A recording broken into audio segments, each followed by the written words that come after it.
आज हमारे अध्ययन का विषय है मंत्रिमंडल या कैबिनेट सचिवालय के कार्य, functions of the cabinet secretariat.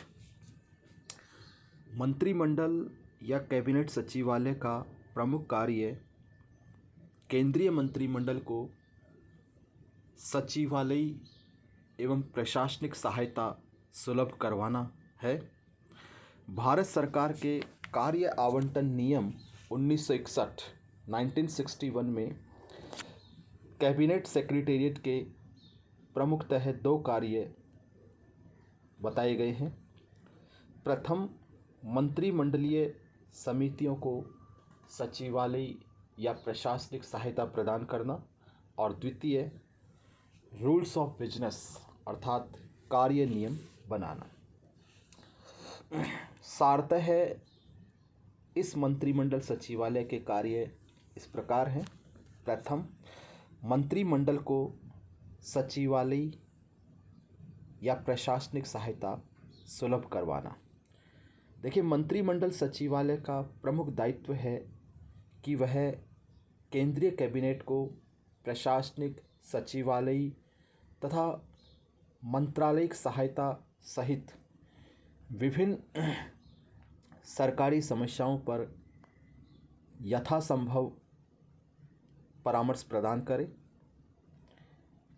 Cabinet की नियमित साप्ताहिक, पाक्षिक या अन्य आपातकालीन बैठकों का स्थल, समय, दिनांक तथा एजेंडे का निर्धारण करना, सदस्यों को सूचना प्रदान करना, यथावश्यक सूचना सामग्री उपलब्ध करवाना, बैठक में लिए गए निर्णय एवं मिनट्स को तैयार करना, और प्रधानमंत्री की स्वीकृति के पश्चात इन निर्णयों को संबंधित मंत्रियों एवं मंत्रालयों तक प्रेषित करना, और साथ में निर्णयों का इम्प्लीमेंटेशन अर्थात इनकी क्रियान्विति सुनिश्चित करवाना इस सचिवालय के प्रमुख दायित्व हैं।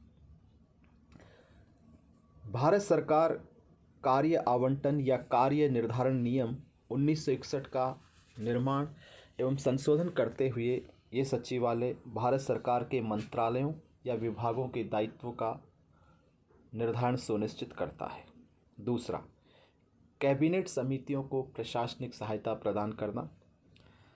मंत्रिमंडल सचिवालय न केवल केंद्रीय मंत्रिमंडल को अपितु इसकी विभिन्न समितियों को भी प्रशासनिक सहायता प्रदान करता है। मंत्रिमंडल की बैठकों की भांति ही मंत्रिमंडलीय समितियों की बैठकें भी संपन्न होती हैं, जिनमें कैबिनेट सचिव की भूमिका महत्वपूर्ण होती है। ये समितियां कैबिनेट के कार्यों को न केवल सरल बनाती हैं, बल्कि समितियों में कतिपय विशेषज्ञ सदस्य होने के कारण विशिष्ट परामर्श एवं कार्य नीति भी उपलब्ध होती है। विभिन्न समितियों यथा राजनीतिक मामलात, संसदीय मामलात, आर्थिक मामलात, विज्ञान एवं तकनीकी विषयों की समितियां प्रमुख होती हैं। और मंत्रिमंडल सचिवालय के सुरक्षा खंड में सुरक्षा मामलों तथा रक्षा विषयों पर अनेक समितियां कार्यरत रहती हैं, जिनमें राष्ट्रीय सुरक्षा परिषद नेशनल सिक्योरिटी एडवाइज़र प्रमुख है।